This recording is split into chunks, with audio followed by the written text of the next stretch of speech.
వలసదారులకు America గడ్డపై పిల్లలు పుడితే ఆ చిన్నారులకు సహజంగా అమెరికా పౌరసత్వం అందించే చట్టాన్ని నూతన అధ్యక్షుడు డొనాల్డ్ ట్రంప్ రద్దు చేశారు.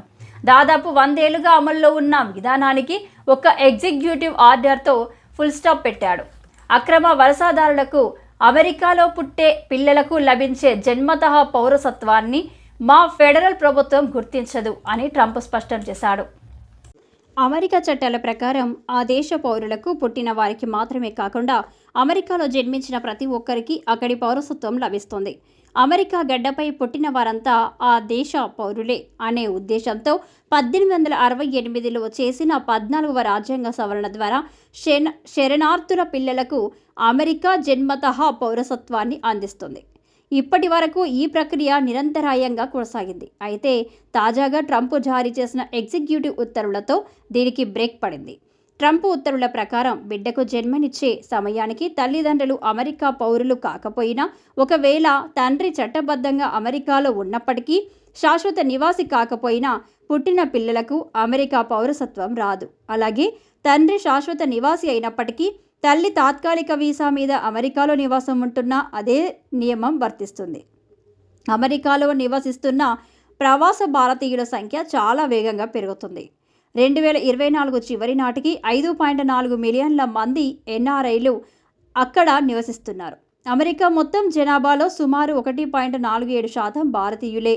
వీరిలో 34% మంది అమెరికాలో పుట్టినవారు. మిగతా వారంతా వలసదారులు. ఈ నేపథ్యంలో ట్రంప్ తీసుకున్న నిర్ణయం భారతీయులపై ప్రభావం చూపిస్తుందనడంలో ఎలాంటి సందేహం లేదు. తాత్కాలిక వీసాపై అమెరికా వెళ్లి గ్రీన్ కార్డు కోసం వేచి చూస్తున్న వారికి పుట్టిన పిల్లలెవరికీ అమెరికా పౌరసత్వం లభించదు. అమెరికాలో భారతీయ తల్లిదండ్రులకు పుట్టిన పిల్లలకు ఇప్పటిలా అక్కడి జన్మతః పౌరసత్వం లభించదు. ఇప్పటికే గ్రీన్ కార్డు రాక ఇబ్బంది పడుతున్న చాలామంది భారతీయ వలసదారులు వారి పిల్లలకు కూడా అక్కడి పౌరసత్వం రాకపోతే గ్రీన్ కార్డు జారీ ప్రక్రియ మరింత ఆలస్యమవుతుంది. అమెరికాలో జన్మించిన వారికి జన్మతః పౌరసత్వం లభించకపోతే వారికి 21 ఏళ్లు నిండిన తర్వాత తమ తల్లిదండ్రులను అమెరికాకు తీసుకొస్తామని ప్రభుత్వానికి దరఖాస్తు చేసుకోలేరు. దీనివల్ల తల్లిదండ్రులు భారత్లో, పిల్లలు అమెరికాలో ఉండాల్సి వస్తుంది. చట్టపరమైన సమస్యలు ఎదురు కావచ్చు.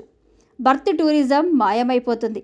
పిల్లలకు అమెరికా పౌరసత్వం లభించాలన్న ఉద్దేశంతో ఉన్నత స్థితిలో ఉన్న చాలామంది భారతీయ మహిళలు డెలివరీ సమయానికి అమెరికా వెళ్ళిపోతుంటారు. దీనినే బర్త్ టూరిజంగా చెబుతుంటారు. ఇకపై దీనికి బ్రేక్ పడనుంది.